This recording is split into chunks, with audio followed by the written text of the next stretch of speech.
Hi class, welcome to the Independent Challenges and Visual Workshop video. So this is how you're going to do the visual workshops and independent challenges.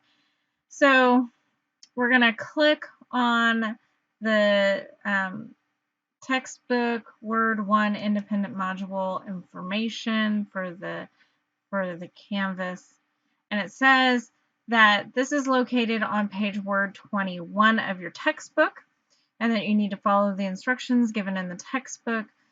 In the Microsoft Word application, if the instructions ask you to download a file, the file is found on Canvas on the Files tab in the folder Student Data Files. Once you have completed the assignment, then you're going to upload the assignment here by hitting Submit Assignment.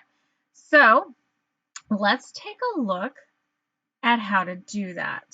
I already have the book open, and this is kind of where we left it off in the last video. So when you've been reading your textbook before you do your homework, which I hope that's what you're doing, it's gonna be in a different spot than you need to be. So you can come over here to this, the three dots with the lines next to it, and that takes you to the table of contents for that chapter, okay, for that module. And you will scroll all the way down to the bottom and you'll see independent challenges and workshop. Well, for this week, it's all we need is Word Independent Challenge 1, okay? So we go to Independent Challenge 1. We're going to click on that, okay? And it literally has your instructions on it, right? So it'll tell you if you need to download something or if you need to create something from scratch, okay? So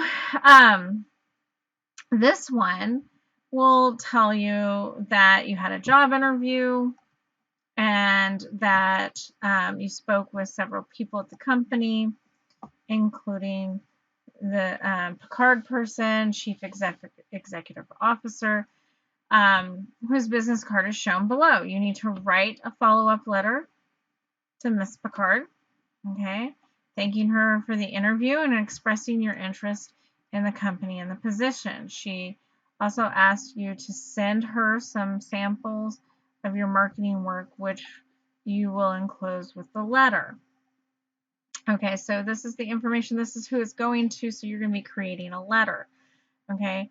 And it literally starts with A. Start Word and save the new blank document as this, okay? Right here, WD1-Picard letter. To the location where you store your files, okay? Because you're storing it to your computer. All right, and then you're going to go through steps B, C, all the way through K. Okay, and then you're going to save the document, okay, and upload it to Canvas. Well, so it's really hard to flip back and forth between computer programs. So if you come all the way up here to the right hand side, you'll see the two boxes, and this is going to minimize your box, okay? And you might have to play around with it a little bit. And then you can go to wherever you have Word. I have Word on my taskbar, and click on Word, and it will open up slowly. And you'll have to minimize that as well.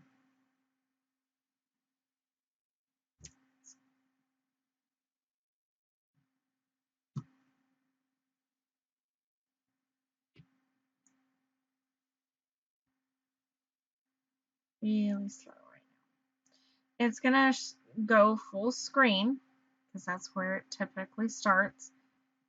And then we're going to minimize that one as well, and then you're going to have a split screen. Okay. This is great for instructions when you're going from one instructions to the other if you don't like flipping back and forth, but I just want you to be aware of how to do it. because it's going to get more complicated the further we go on in the semester. Okay, so obviously we're going to click on blank document.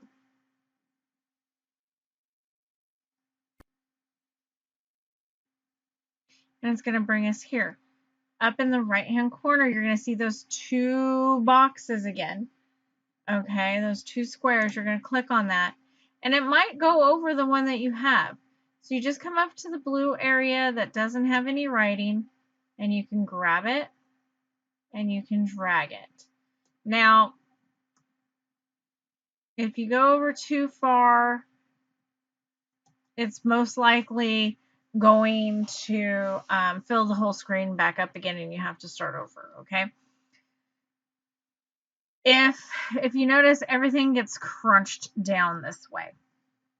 If you want the word to be bigger and the instructions to be smaller, you can literally drag off to the side.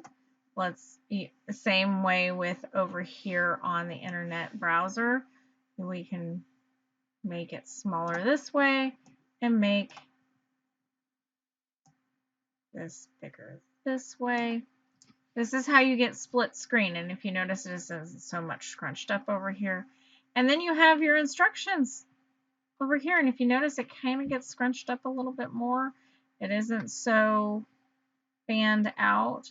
You're going to have an enclosure notation on this, but you're not going to actually have any enclosures attached to it. You're just doing the letter.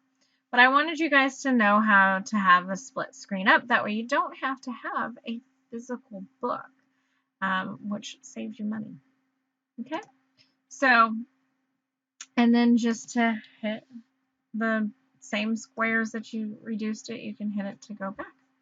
And that's how you're going to do independent challenges and visual workshops.